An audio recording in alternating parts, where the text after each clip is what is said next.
नमस्कार दोस्तों, स्वागत है आप सभी का हमारे चैनल शेयर मार्केट में। मैं हूं आपका दोस्त नबी और यहां पर बात करेंगे दो शेयर के बारे में। पहला है बजाज हिंदुस्तान शुगर और दूसरा होने वाला है यहां पर श्री रेणुका शुगर। दोनों ही शेयर को कंपेयर करेंगे और जानेंगे कि क्या यहां पर इन्वेस्टमेंट करना चाहिए दोनों स्टॉक्स में, क्या अच्छी चीज़ें हैं क्या बुरी चीज़ें हैं।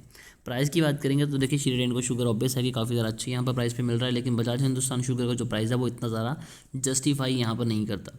रीज़न क्या है वो उसी के ऊपर चलते हैं। पिछले 5 दिनों की बात करें तो यहाँ पर तकरीबन 3.5% की गिरावट है। पिछले एक मंथ में आधे % की गिरावट है। 6 मंथ में 41% की गिरावट हमें यहाँ पर दिखाई दी है। और मैक्स चार्ट देखिए तो यहाँ पर कुछ ऐसी यहाँ पर तेज़ी नहीं आई कि जिसकी वजह से हम बोले कि हमें इन्वेस्टमेंट करनी चाहिए। आप क्लियरली यहाँ पर देख पा रहे हैं।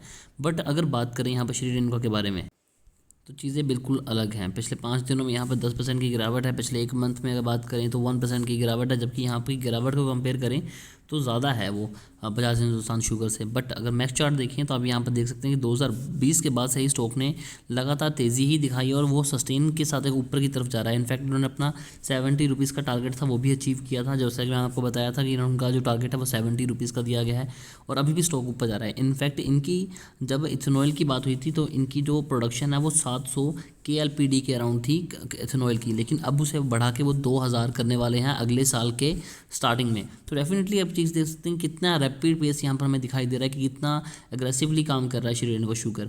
यहाँ पर अभी जो स्टॉक की बात करें तो यहाँ से आपको स्टॉक में अभी भी 10% का जंप श्री रेणुका शुगर में आराम से दिखाई दे सकता है। अब चलते हैं फंडामेंटल के ऊपर।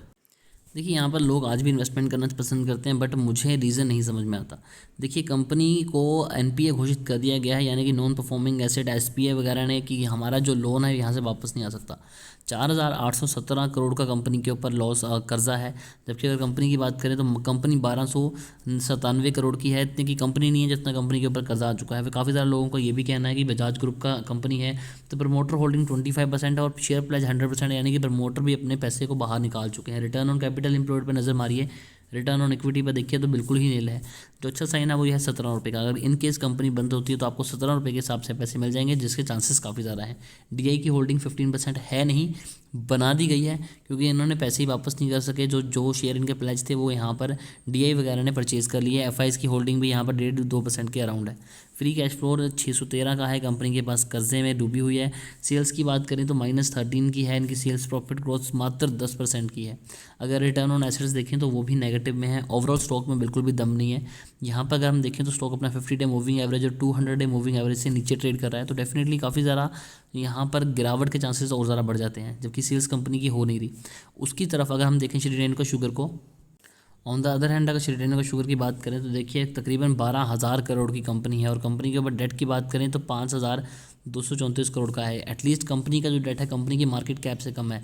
रिजर्व में कंपनी के पास पैसा नहीं है, लेकिन कंपनी जिस हिसाब से अपनी इथेनॉल की प्रोडक्शन को इंक्रीज़ कर रही है वो काबिल तारीफ़ है। 62% की प्रमोटर होल्डिंग है, कोई भी शेयर इनका प्लेज नहीं है, ये भी एक अच्छा साइन है। अगर रिटर्न ऑन इक्विटी की बात करें और रिटर्न कैपिटल एम्प्लॉयड की बात करें तो यहाँ पर इक्विटी तो मेंशन नहीं है, बट कैपिटल एम्प्लॉयड 6.23 है, जो कि मच बेटर है बजाज हिंदुस्तान शुगर से। सेल्स ग्रोथ की बात करें तो आप यहाँ पर देख सकते हैं कि सेल्स ग्रोथ यहाँ पर 135% है, जो कि मोर देन इनफ है। प्रॉफिट ग्रोथ की बात करें तो 92% है, तो यहाँ से देख सकते हैं कि कंपनी ने अपना प्रॉफिट तकरीबन डबल करने की कोशिश की है। अगर सेल्स की बात करें तो 47% इंक्रीज़ हुई है। DI की होल्डिंग यहाँ पर 10% की है। FIs की होल्डिंग यहाँ पर 4% की है। उसके बाद बात करें तो डिविडेंड, कंपनी आपको डिविडेंड पे नहीं कर सकती क्योंकि कंपनी के ऊपर डेट काफ़ी ज़्यादा अच्छा है। अगर कंपनी अपना डेट कम करती तो डिविडेंड की वैसे भी हमें ज़रूरत नहीं पड़ेगी। इंडस्ट्री P13 का है, कंपनी का जो P है वो बताया नहीं गया है, बट ये स्टॉक थोड़ा सा ओवरबाउट जोन में जा चुका है। ओवरऑल देखें तो इसका अगर चार्ट देखें तो यहाँ पर लगातार 50 डे मूविंग एवरेज के पास सपोर्ट लेता हुआ जा रहा है और अभी भी स्टॉक जो है वो 50 डे मूविंग एवरेज के पास है, तो यहाँ से ये सपोर्ट लेके ऊपर जा सकता है। लेकिन अगर कंपनी के रिजल्ट अच्छे नहीं आते तो ये सपोर्ट को ब्रेक भी करेगा और इसका जो अगला टारगेट होगा वो अराउंड 50 रुपीज़ के आसपास होगा।